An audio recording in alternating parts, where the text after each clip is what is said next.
Good morning, good evening, good afternoon, ladies and gentlemen. Today I'm going to make a video about preparing for winter because in the next couple of days here in Dallas Fort Worth, we're going to get hit by a snowstorm, maybe, but around Thursday to Friday, there's going to be some snow. Hopefully not, but you know what? You got to prepare for the worst and hope for the best. And very high up in my list is heating. Now you need to have some sort of heating during winter, especially during a snowstorm, where it could possibly cut out all your power, all your electricity. So you need some sort of alternative heating, like propane. I recommend propane. Uh, they sell that pretty much anywhere now. You can get them at Walmart, Bass Pro. Um, the propane they use little gas propane. Those are pretty good. Uh, it's pretty much the only alternative if you're living in the cities and you don't have a fireplace where you can use wood. So if you have fireplace and wood, you might stock up on some wood. But here, uh, um, living in like a modern home, they pretty much cut out the wood part and they go either gas or electricity. So keep that in mind. Heating is very important. It's what keeps you alive during the winter. So next up on the list is food. You need to have some sort of food in your house. I recommend at least 2 weeks of food. Well, that's what FEMA recommend, right? I'm not sure, but you need at least 2 weeks of food. But when it comes to food, you better have like a month worth of food somehow. I'm not talking about like uh, chips and those the food that doesn't give you substance. You need to have your protein and all your mineral environment somehow. So yeah, get some food. You better have some sort of ways to cook your food. So I do recommend a indoor stove, stovetop or whatever that uses propane, unless you're able to use wood inside your house somehow if you have a fireplace for that. But in my place, we don't have a fireplace that can use wood. So yeah, food and some way to cook your food. So remember that. Yeah, just get that ready. And next up on my list is medicine. Now, some of us might overlook that, but you might want to grab a couple of cold pill or coughing pill, whatever. It's winter, so it's good to restock up on those kind of things, uh, especially your aspirin. If something happens, I mean, winter it can do a lot to your body, and you never know. So stock up some on some medicine, and it's good that you replace your medicine every 6 months or maybe a year. Replace all those old medicine because although they do work, but they don't work 100% of the time. So like no, they don't work 100%. They might work like 70%, 80%, but you need to get your medicine up to date anyway. So yeah, get some medicine. And next up on my list is shelter. Prepare your shelter, your home, or your RV, car, whatever. Prepare them for winter. Uh, Now, a couple of ways to prepare for them is like I'm sure here in the United States, most of us have um, uh, electric heating or whatever. So you might want to cover that. I don't know what they call it, but it's outside the house. The fan, the blowing fan. Yeah, you might want to cover that. You don't want snow to get into that. Shelter. If you live in an RV, yeah, you might.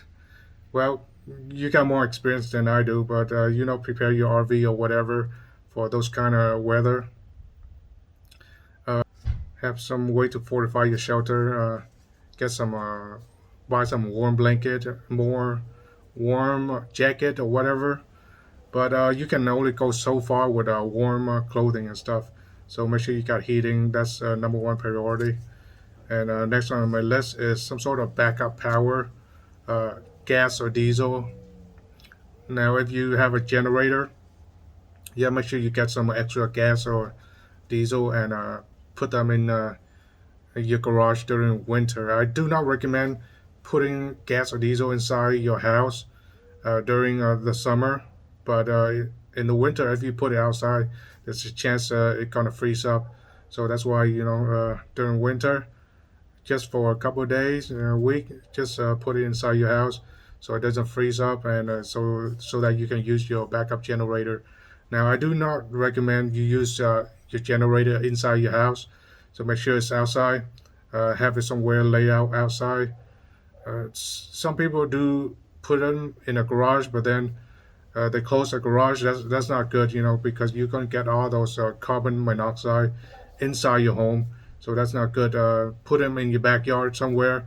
Uh, you might want to put a shelter over your generator and keep it running for the heat and electricity. So yeah, backup power and battery banks. Now this is kind of important.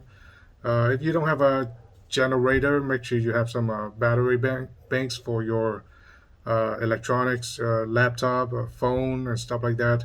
In case of emergency, you need to call someone or something like that. So have some battery banks. Now I have a lot of backup battery banks, so I'm not worried about that. But maybe down the road I need to get myself a generator. But it's yeah, everything costs money and space. Generator require a lot of space, and man, my house have no more space for anything. So next up on the list is entertainment. I mean, during the winter storm, what you gonna do inside your house? Once you get your heating, your food is there and everything, but it can get kind of boring when the internet's down. So you get some entertainment, watch a movie, whatever, play a game on your mobile phone or on your TV if you have a power or generator. Of course, entertainment is like way down there on the list. But if you bracing for a very long winter, you might as well get some sort of entertainment, maybe a board game to play with your family or whatever or whatnot. So next on my list is uh, how are you gonna shower? Yeah, that's a pretty big topic. How are you gonna shower during winter? Well, the the thing is, you don't really shower during the winter. What you can do is that if you manage to get water running or and electricity at the same time, because in the winter, most likely, especially here in the south, our infrastructure is not ready for a winter storm. The pipe might get froze up, and the water line, the gas line, they all get froze up. So you're not going to get your constant water during the winter. What you do is you must have a couple of bucket around the house. Go to Home Depot, whatnot, to buy yourself a 5 gallon bucket or whatever, and just fill it with water before winter come inside your sink or whatever, so that when it comes to winter, you have some water at least to shower. Now, if you want a decent shower, I do recommend that you heat up some water and just use a wet towel, and then dip it into the hot water, and then just kind of wipe off your body with it instead of a shower, because shower require a lot of hot water, and I don't think America's ready for just heating your water with your generator or propane and stuff like that. So yeah, just you don't need a lot of water during winter month. Just a towel and some warm water. Just a bucket full of warm water. That's all you need. Next on my list is, well, we already kind of talked about this. Your vehicle. You need to prepare your vehicle for a possible blizzard. You might need your vehicle to go somewhere, especially if it's emergency and your vehicle is froze up.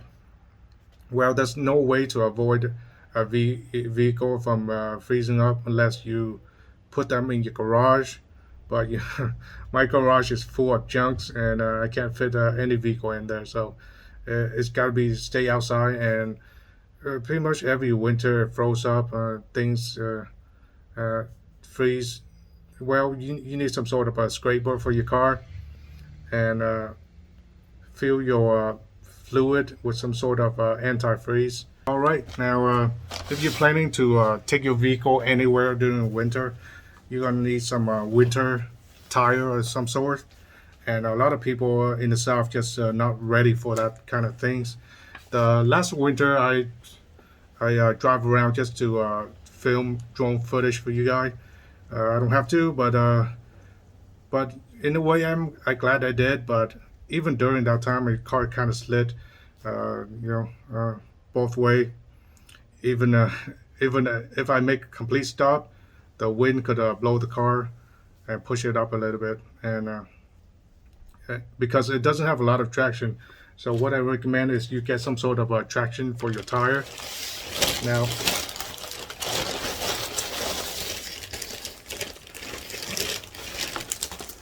Now, here's one product I just bought a few weeks ago. I'm not sure if this worked, but essentially what you need for your car is some kind of traction. So a snow tire, snow. Some call it snow chain, but this is like a snow zip tie. So what you do is you just kind of zip tie it to the wheel of your vehicle. But I'm not sure if this gonna work 100% of the time. So if winter come, I might put this on and film it for you guys. Kind of do a review on this little tire. I don't know what they call this. Snow chain or something. But it's plastic, so it's not exactly chain. It's just a kind of zip tie to your vehicle, to your wheel. So they sell this in bulk, pack of 10. You can buy it for 20. Yeah, just tie it to your vehicle, and it should do the job. But we'll see. We'll see. I might put it on. I might not. So that's just a quick video for you guys to get prepared for winter.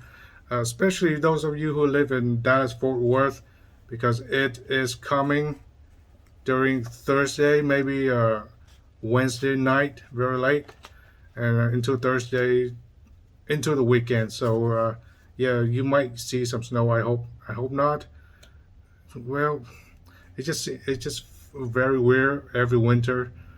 Some people get freaked out by snow. For me, it's just normal. That's how the world works. That's how the earth works. We go through the 4 seasons, and winter is one of them. But every time the snow, somebody's freaking out, and they start to use all this buzzword, climate change. They have hysteria over global warming. So yeah, that's just a quick video I want to share with you guys. Hope you guys like it, and make sure to like, subscribe, and I do read your comments. So if you leave your comments, I do read them. Most of the time, I leave a thumbs up. Doesn't matter what kind of comment it is. So if you're wondering, do I read comments? I do, like all the time. But sometimes Google is really bad at giving me notification on comments. Some comments come like after like 6 months or a couple of weeks later. So yeah, just gotta be patient. I do read your comments, and rare, but once in a while I do reply to comments, because I don't want to get too engaged in the comment section. It's just here to make some content, and just just to enjoy being a content creator. Although I know this platform is no longer catered to the new content creator by any means. There's so much censorship for us, especially your 2A channel like mine. Yeah, they no longer recommend any video for a 2A channel most of the time. When you search up things, you always get the mainstream media news or the already established YouTube channel. But a small channel like mine, we don't have a chance to move up by any means. So sometimes you gotta spread out. If you were to be a content creator, kind of spread out and use alternative platform. BitChute, Rumble, and Odyssey, whatever. Use alternative platform to help you, get up there. But anyway, enough of the rambling. So I hope you guys like the video. Don't forget to like, subscribe, and if you watch more than one of my video, make sure you subscribe. I have more content coming up. Hopefully very soon. Peace out.